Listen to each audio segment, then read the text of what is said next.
Good morning. Delighted to be with you here. Thanks to Pastor Bob for the invitation to come and be with you and to speak this morning. This is a real honor. I've been out here in California for the last week or so. First up in the Malibu area, we had a pastor's retreat that I was a part of. I went through, I think, my first California earthquake and slept right through it on Tuesday morning, so I'm all prepared to live here. The last 3 or 4 days here in northern Orange County with some Charis Fellowship meetings that your church was kind enough to host in this very room. And I want to say thank you not just to the leadership, but to all of you for your kind, warm welcome to serve and to assist our fellowship of churches. It's been a delight to be here. I don't look forward to being back in Ohio tomorrow. Your weather's a little bit better. I've known Pastor Bob for a number of years, both of us as doctoral students at Trinity outside of Chicago. He actually finished the program first. I'm still in the last leg of it, so congratulations to Dr. Bob. In addition to that accomplishment, you have a fine pastor, and I hope that you thank God for him and for others who serve you well in that way. A little background on me. I am married to Letitia, almost 28 years. We have 4 children. Our oldest daughter, Hannah, got married this past summer. She's a pediatric nurse in Nashville with her husband. Our second child, Joshua, is a junior at Wheaton College outside of Chicago. And then we have 2 children, Cedric and Alicia, who are a senior and sophomore in high school. It's a busy time of year, and it's an expensive time of life. But we love them all. For the last 12 years, I've served as the lead pastor at Grace Polaris Church on the north side of Columbus, Ohio. Before that, we spent 10 years in Berlin, Germany, where all of our children were born. As of 4 weeks ago, January 1, I'm the incoming executive director of Encompass World Partners, which means I've been in it just long enough to recognize that I have no idea what I'm doing, and I hope that they give me plenty of time to figure that out. I'm following in the footsteps of Dave Giles, who's served for 23 years in that post and has charted a great course for us. And I echo what Bob said about the connection that Encompass brings to our fellowship of churches. Encompass's mission is to spread the knowledge of the glory of God to the least reached of our world. And I'm so thankful for churches like the one here in Seal Beach, which is actively involved in not only embracing, but sending and proclaiming the gospel to the ends of the earth.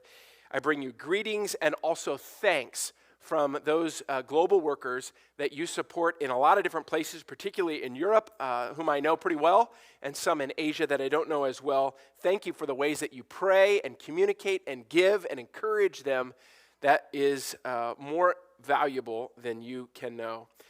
While I am promoting Encompass things, you may have seen this, and some of you have a copy of it.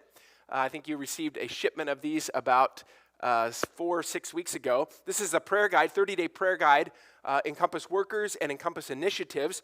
And if you want more of these, and you may have run out, then you need to talk to Pastor Bob and get another shipment in here. This is a great thing for you as a church to go through, or for you individually to go through. Again, it's for a month of sustained prayer and helps acclimate you not only to what your church is involved in, but how you can pray for those workers, a great way to participate in God's work around the world. Our desire as a mission organization is to help local churches as they pray and give and welcome and send, and for some go to the least reach, to the ends of the world. Our text today is going to be in 2 Corinthians chapter 2, although we'll look at the first chapter as well. So if you have a Bible, turn there. If you have a hard copy, extra credit to you, because you'll see the context of Paul's remarks toward the end of chapter 2. Sometimes in life you hear things that you cannot forget, and a time like that occurred for me in October of 2020. If you transport yourself back in time, we were about 6 months into the pandemic. There had been spikes that had occurred. A vaccine was promised and coming. Political interest was redlining. Cultural tension was boiling over. Racial justice and other issues in our country were dominant. Do you remember that time? It wasn't that long ago. And at that time, I came across a kind of TED Talk from Dr. Ed Stetzer. Ed Stetzer is a researcher. He directs what's called the Billy Graham Center at Wheaton College, and Ed is a never-ending source of insights and ideas. And the theme that day grabbed me, and I wasn't able to shake it. And here's what he said. The moment we're in doesn't pause the mission we're on. Let me say that again. The moment we're in doesn't pause the mission we're on. It doesn't change it. It doesn't stop it. It doesn't pause it. And his point was simple. Jesus issues to his followers a particular calling. He's given us a specific mission in the world, and nothing in the circumstances of life has authority or priority to stop it. Not cultural tensions, not political turmoil, not economic upheaval, not natural disasters, not global pandemics. The moment we're in doesn't pause the mission we're on. Now, we've all heard endlessly about the moment or the season that we are in. In the last handful of years, especially the last 3, they have been unlike almost anything that we've experienced in our lifetimes, at least mine. Things like stability and security and shalom have been strangely distant in recent years. And our world, you've probably noticed, is this cauldron of conflict and tension and upheaval. And we've even faced it in the last week in California. You know that too well. Ed Stetzer pointed out that there are some realities about our day that are strangely similar to realities in the late 1960s. Now, that was before I was born a few years, but if you're over the age of 60, you probably remember it. Protests and riots and assassinations and elections. It was a tumultuous time. It was a time in which it felt like the world was becoming unhinged, that people were becoming unglued, that things or people were losing their minds.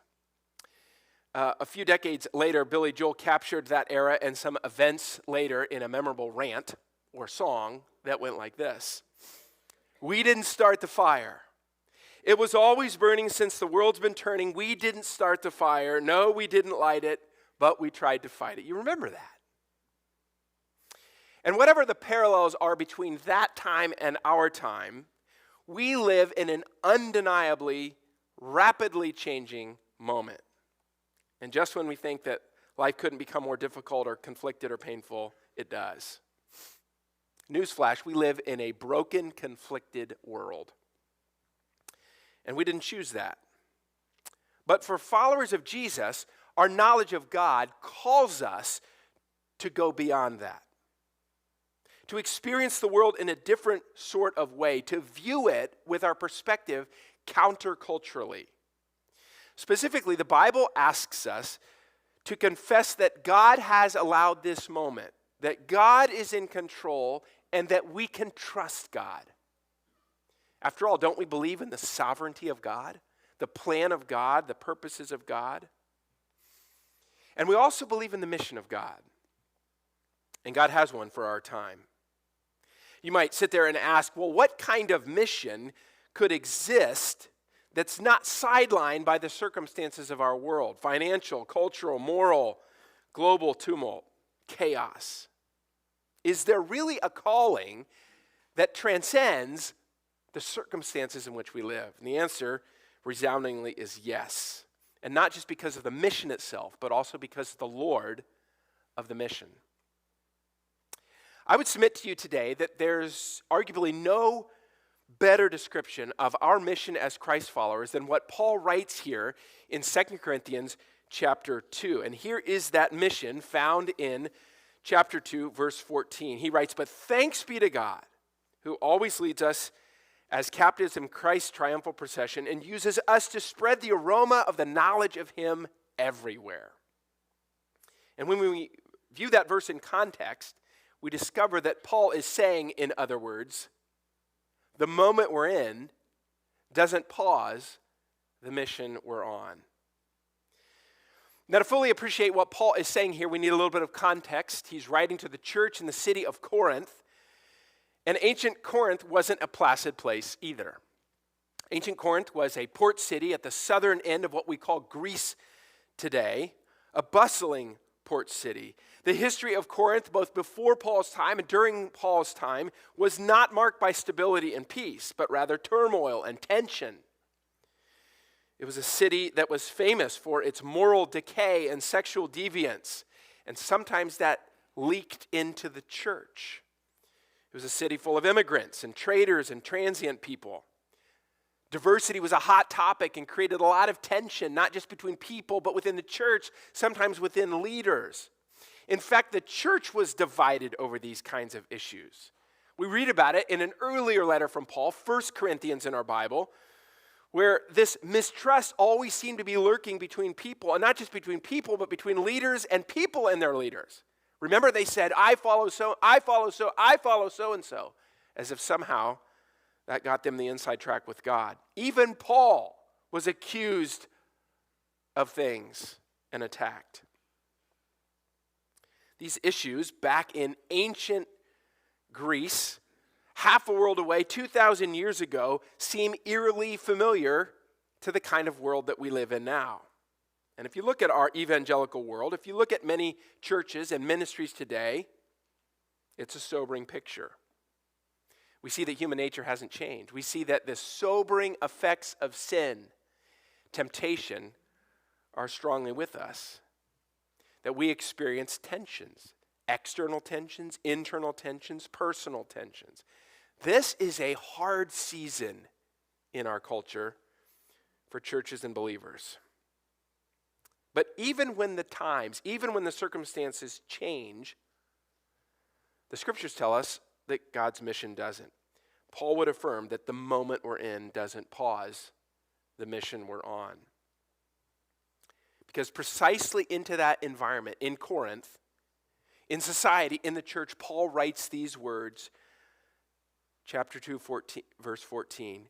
In other words, Paul wasn't about to retract the mission that God had given them. Not because of life or relationships or difficulty. Paul believed that in the middle of that difficulty, the gospel through them shined brighter.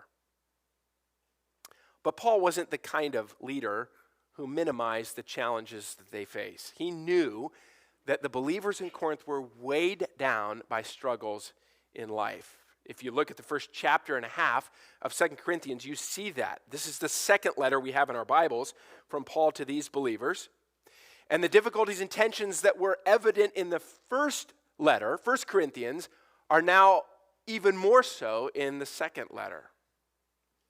Chapter 2, chapter 1 provide ample evidence of that. There's heartache and grief and conflict all over the place. Let's look at some specifics. First, Paul says that there are personal troubles that he and his team were enduring in gospel ministry. Look at chapter 1, verses 8 and 9. It reads like this: We do not want you to be uninformed, brothers and sisters, about the troubles we experience in the province of Asia. That's today, Western Turkey. We were under great pressure, far beyond our ability to endure, so that we despaired of life itself. In fact, we felt we had received the sentence of death. That's a remarkable admission from the Apostle Paul. Paul and his team experienced afflictions there in the province of Asia, hardship, oppression, and pressure. And that next sentence stuns us there. Look closely. Paul admits that the pressure of those afflictions in life caused him to despair even of life itself. In other words, Paul was finding it difficult to move on in life. He was under such oppression, psychological, spiritual oppression, that the future of life looked bleak. He was weighed down by the heaviness of life. It was almost debilitating for him. Have you ever experienced that? Where life just weighs you down? Where you can't muster, it seems, the power or strength to move on? Probably you've experienced that at some point in recent years or seen that in others around you. And if that's the case, you're not alone.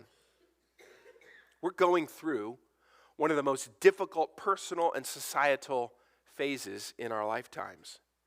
And if you look at the research data, it screams off the page. Choose your life stage, choose your age. And the research will tell us about declining personal health in the lives of people. Personal troubles. Second thing that Paul refers to here has to do with misunderstandings about plans and timelines and schedules. Chapter 1, verses 15 to 17, 23, and 24 give us some detail there.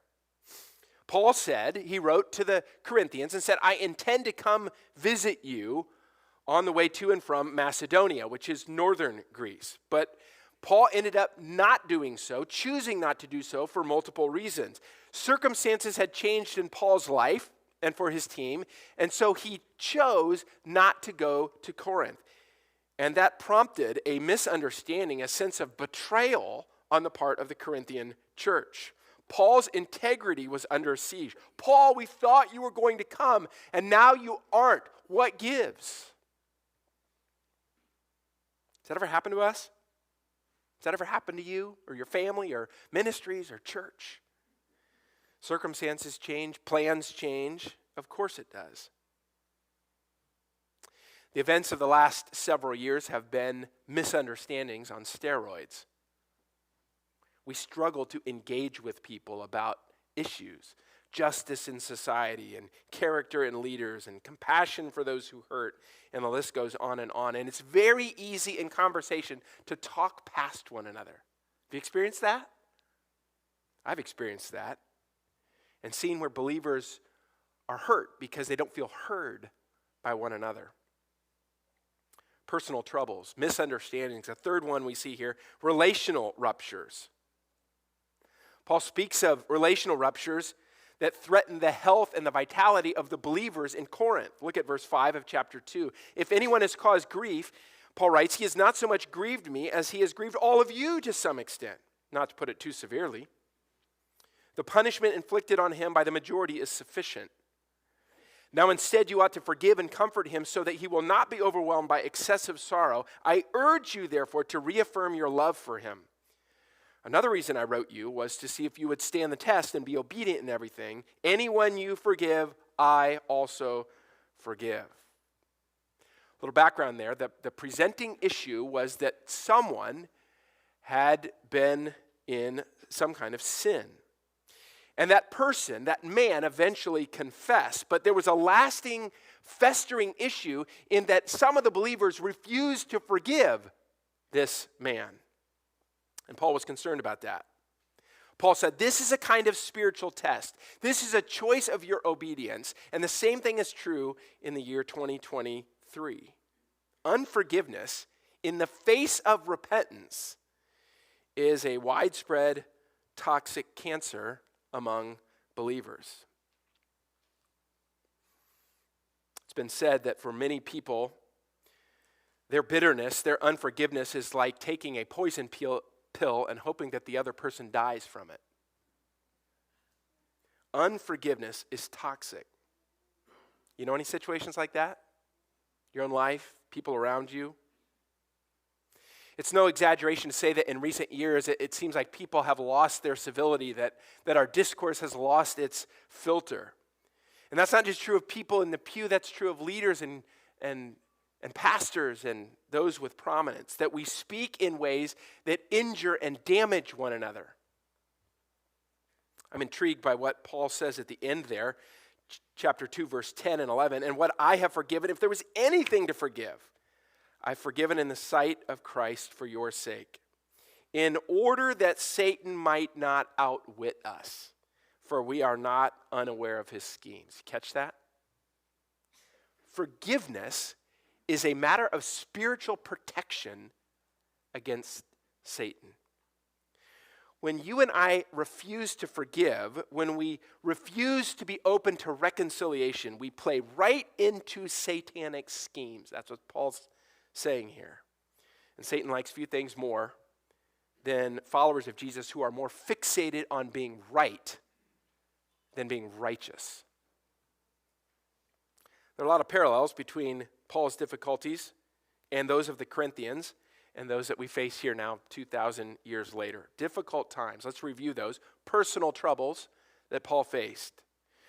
Personal troubles that caused them almost to the point of despair. continuing with life. Maybe you can relate with that.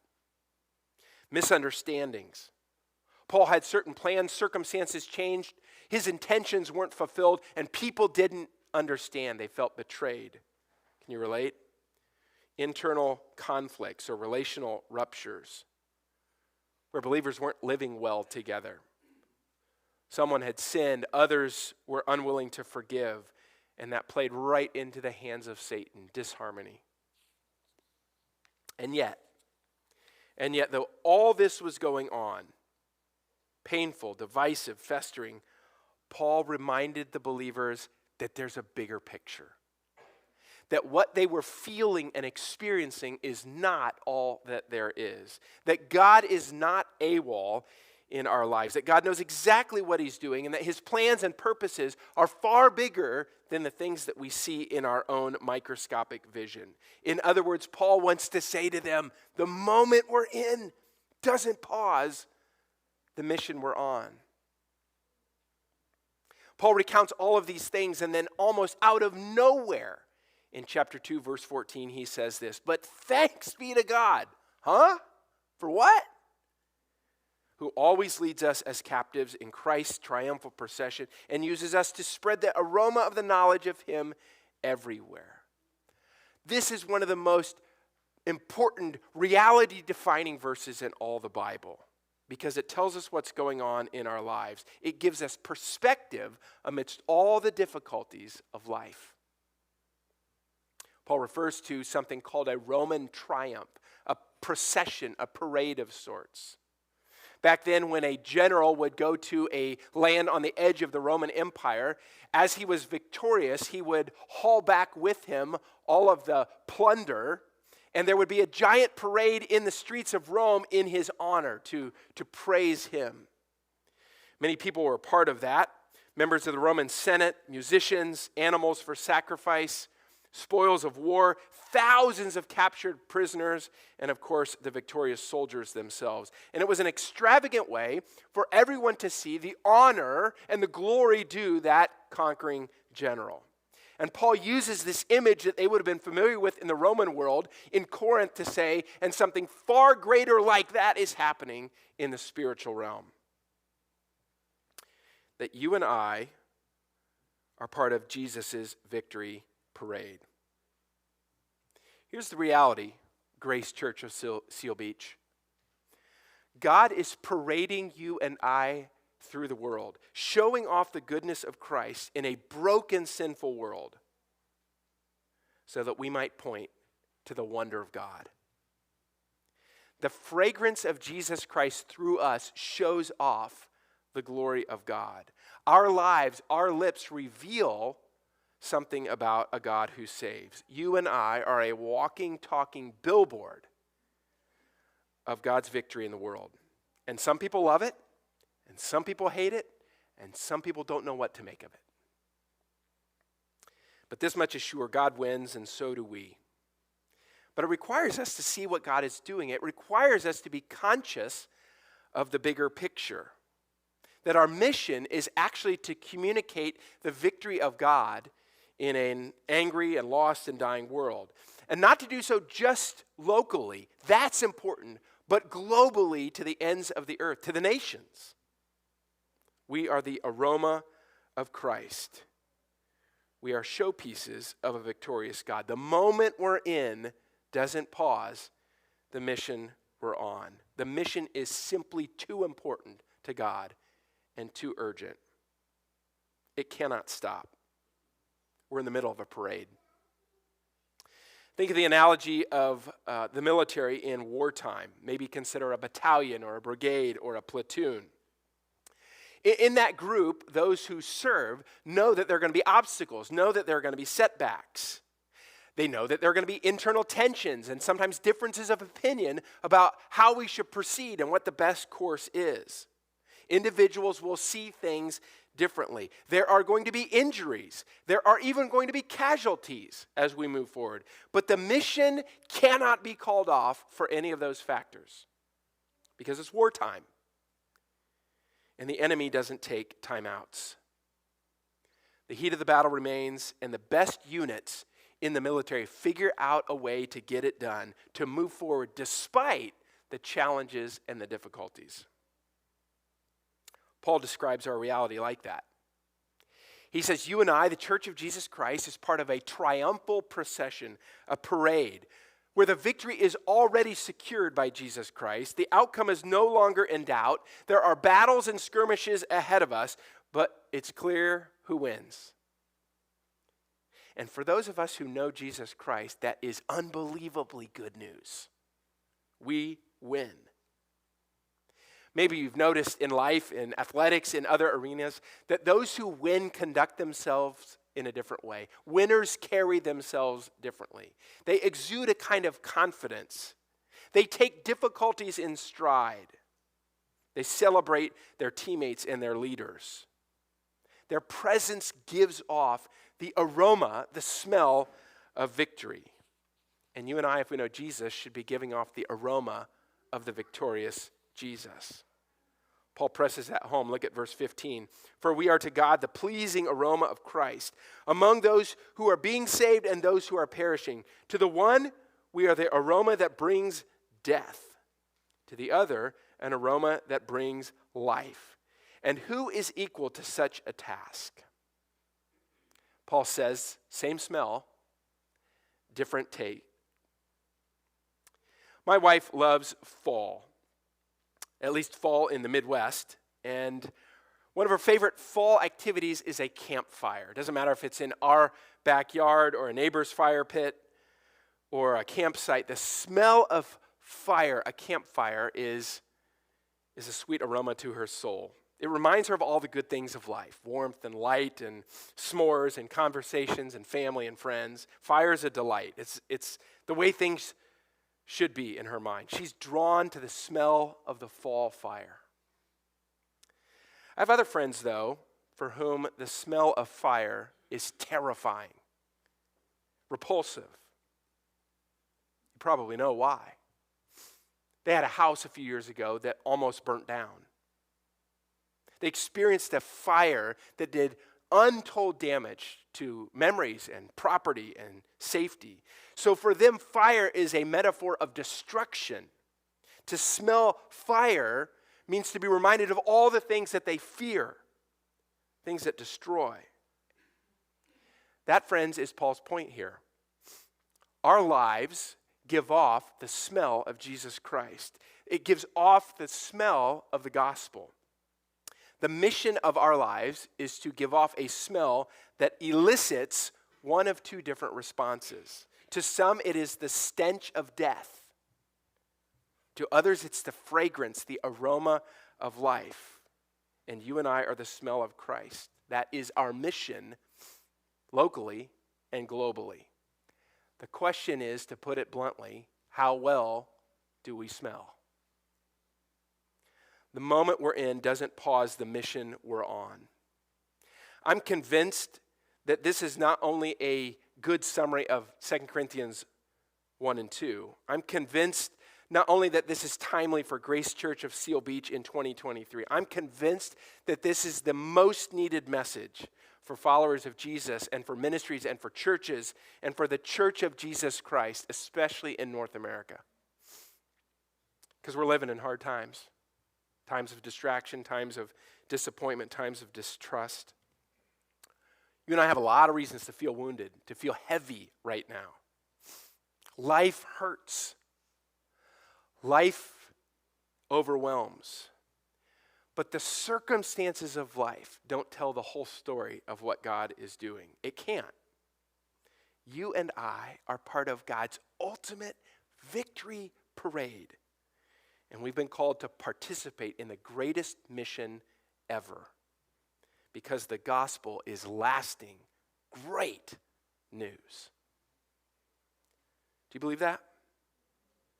Do you believe that the gospel offers hope, that the gospel can unite, that the gospel can rally people together? I do. I believe that for this church. I believe that for our family of churches, the Charis Fellowship. I believe that for the church in North America. I believe that for the church around the world. And I believe that as we take the gospel to lost people among the least reached of the nations, that those desperate to see and hear, some of them will rejoice and join our ranks. Yeah, they'll see our flaws. Yeah, they'll see our weaknesses. But they will also smell the aroma of the victory of Jesus Christ and the confidence and hope that they too can have.